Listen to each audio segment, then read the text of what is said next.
you oppose legalizing weed. That's not true. I know. and look, I joke about it, half joking. Half my family's from Jamaica. Are you kidding me? Donald Harris from Jamaica, an economics professor at Stanford University, says this: "My dear departed grandmothers, as well as my deceased parents, must be turning in their grave right now to see their family's name, reputation, and proud Jamaican identity being connected in any way, jokingly or not, with the fraudulent stereotype of pot-smoking, joy-seeking, and in pursuit of identity politics." If anything, regardless of who you vote for, I do hope that as a black person, you are starting to see that you are being used by your culture, not by your intellect. You're not.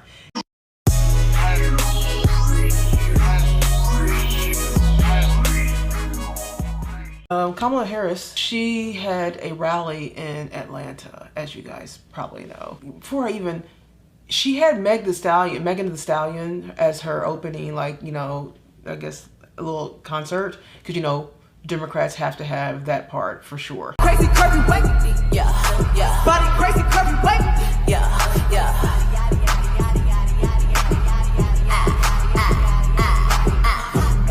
They gon' click it if it's me. All my pictures been getting these through the quarantine. I'm very well come out, as you can tell. Got beef from years ago. It's just very interesting to me to see to see Megan Thee Stallion up there. Like, you're about to introduce your pick, this party's pick for the next president, and it's not very presidential to have someone twerking on stage like this. So we're gonna watch a little video of her. So Georgia, it is so good to be back, and I am very clear. The path to the White House runs right through this state. And you all helped us win in 2020, and we're going to do it again in 2024. Yes, we will. Donald Trump does not care about border security. He only cares about himself. She's talking about border security. She's supposed to be the border czar. She didn't even see it. She just saw it once. Yeah, they did such a bad job with the border and all of these people, because minorities, what they didn't expect is that minorities wouldn't want illegals in their neighborhood. And so they realized they're losing the minority vote. Yeah. And so she really ruined, because she was supposed to be the border czar. Now they're all trying to say she wasn't, but she was supposed to be the border czar. She's in charge of that. And they allowed all these people to come in and infiltrate the country in all of these lower income areas where a lot of people of color live. And it turned out these people want them out. And so now what she's trying to do is make it seem as though Donald Trump actually did something wrong when they actually allow these people just to walk in. Right. You know, they could have closed the border. They could put more security. They didn't. They didn't. They've been doing it for 4 years. It didn't matter what Donald did. They could have completely changed that while he was...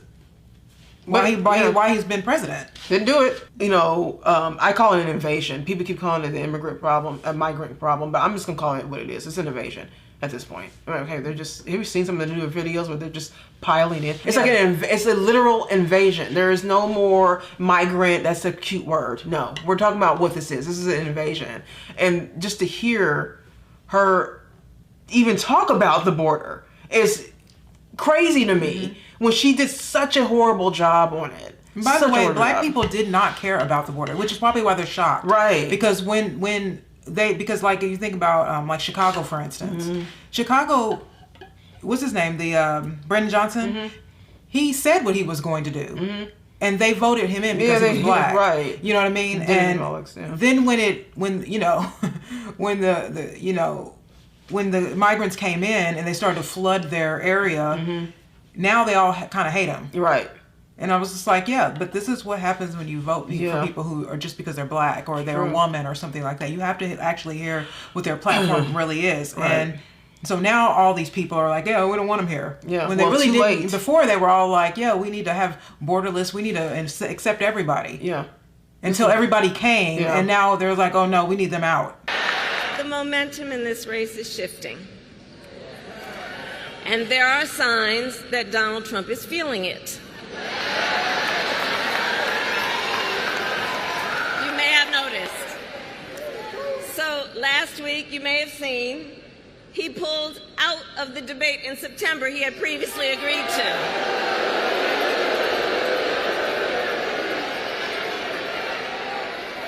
So here's the thing. Here's the funny thing about that. Here's the funny thing anything about that. So he won't debate. But he and his running mate sure seem to have a lot to say about me. And by the way, don't you find some of their stuff to just be plain weird?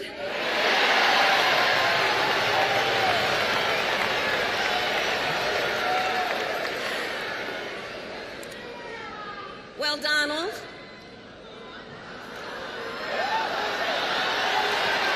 I do hope you'll reconsider to meet me on the debate stage.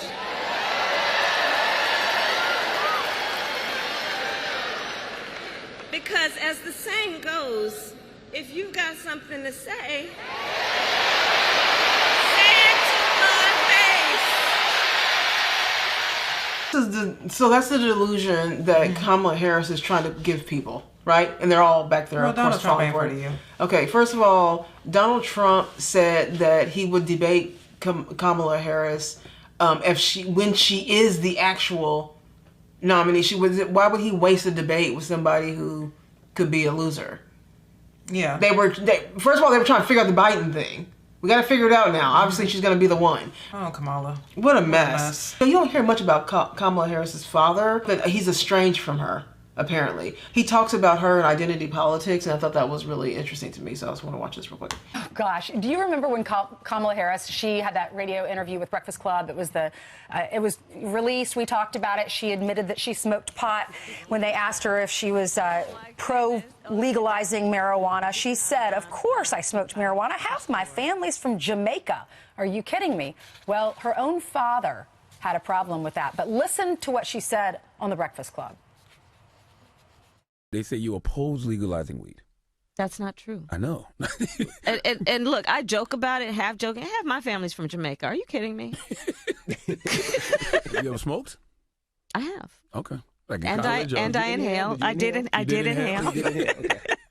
It's real hysterical for the former attorney general of that state to talk about doing something illegal, laughing about it, giggling about it, and trying to get some traction for it. Among the people that were upset by it, her dad. Donald Harris, from Jamaica, an economics professor at Stanford University, says this: "My dear departed grandmothers, as well as my deceased parents, must be turning in their grave right now to see their family's name, reputation, and proud Jamaican identity being connected in any way, jokingly or not, with the fraudulent stereotype of pot-smoking, joy-seeking, and in pursuit of identity politics." Man, what a blast at his daughter who wants to be the next president. No kidding. He added, and he had sent this statement to Jamaica Global Online. He said, "Speaking for myself and my immediate Jamaican family, we wish to categorically disassociate ourselves from this travesty."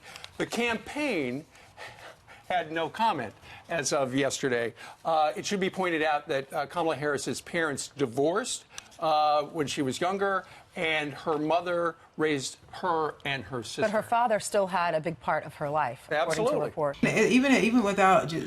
Even beyond Jamaicans, this is the thing that I have a hard time with, even the black community sometimes, is because she said that because she knows the black community is just ignorant enough to clap for that. Yeah. You know what I mean? And that's the thing. It's like, this is what I hate so much about black culture. Yeah. Is that our depiction of like what a black person is always, because clearly she was raised with a nice life. Oh, yeah. You know what I mean? Yeah. She went to a good college. You know what I mean? She went to college. Her mother's accomplished. You know what I mean? Her father's accomplished. Her parents are accomplished. Yeah. But she's going to dumb herself down to get in the heads of black people. And black people fall for this all the time. Because if you're not calling each other the N-word or smoking weed or, jive talking, sort of, then it's like you can't speak to black people. Yeah. And that's a shot at us. And that's also an indictment of us, to think that we are so dumb that we also participate in this, because she only did that for that reason. You know what I'm saying? You would never see someone like JFK or Ronald Reagan talk like someone, I mean, forgive me for saying this, but white trash. Yes. You know what I mean? They aren't going to do that. They're going to depict something that's more civilized, standards, discipline. That's what that's the strength. But we don't. We don't go with our strength. We go for the gutter. And that's just and that is how you get black votes, and that's the reason why she did that on Charlemagne. And I understand her dad, because I think like that too. I can't stand it when black people are always depicted as some smart mouth, like black women. I'm a black woman, so I hate when black women are always loud mouth, ghetto talking, independent, feminist, attitude, single mother. You can't tell me what to do. Always yelling in someone's face, and that is what is considered to be a black woman. Well, that was the biggest problem I had though with this identity politics and what you're talking about with how what black people clapped for. That was my biggest problem with the Donald Trump thing, is that a lot of black people who are now on the Donald Trump kind of like train only were like that because when he got indicted and got his mugshot. The first thing that a lot of black people did was they associated their persecution against them, as they say, I don't think that it is, but persecution against them as black people.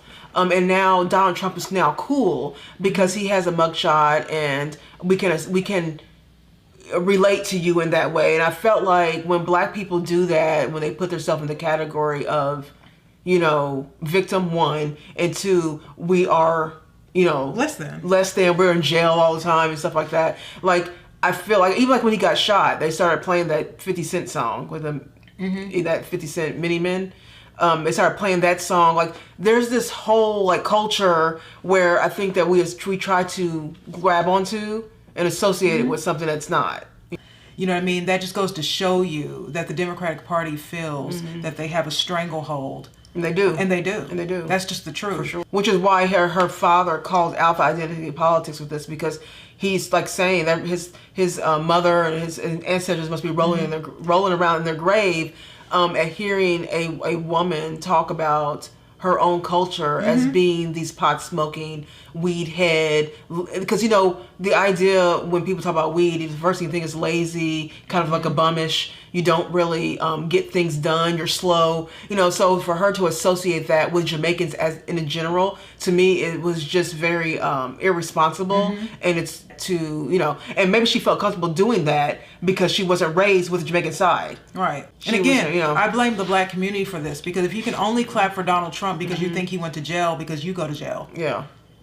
You know what I mean? If you can only clap for her when she starts to act like a pothead. Yeah. And remember when she said she used to listen to Tupac in college and Tupac hadn't been famous then? I know, right? She just lied. Yeah. You know what I mean? I think it was on that same program. Yeah, it was. You know what I mean? And so my thing is like, that is an indictment really on us as the black community, not them.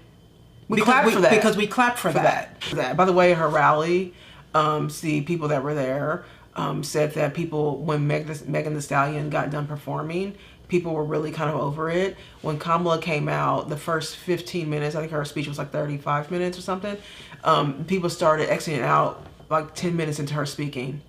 And you can start seeing people leaving, so it just shows you the identity part of it. She knew she had to get the ratchet Megan Thee Stallion out there to do that, to get people in there. And these people that are voters, are definitely just there for the show. Yeah. We showed that though with even AOC and acting, doing the Cardi. I guess that was a Cardi B song that she was dancing to. See, that's how you get minority votes. That's when you act like a buffoon. Yes, that's it. It's just sideshow Bob. Yeah. And this is how you get that. You can't get black people on policies. You can only get them on the sideshows and the comments and the rhetoric. That's it. That's all you can get. That's I do think though that, because I do know some people are starting to say, I think some black people are starting to wake up to the fact that maybe this is how we are starting to be portrayed. And I hope that, if anything, regardless of who you vote for, I do hope that as a black person, you are starting to see that you are being used by your culture, not by your intellect. You're not. You know what I mean? They know that they don't care that you went to college. They don't care that you know what I mean? We have grown women in their 50s and 60s dancing to Meg Thee Stallion on Instagram. I mean, grown black women. And then she knows that though. But see, I'm saying, Kamala knows that.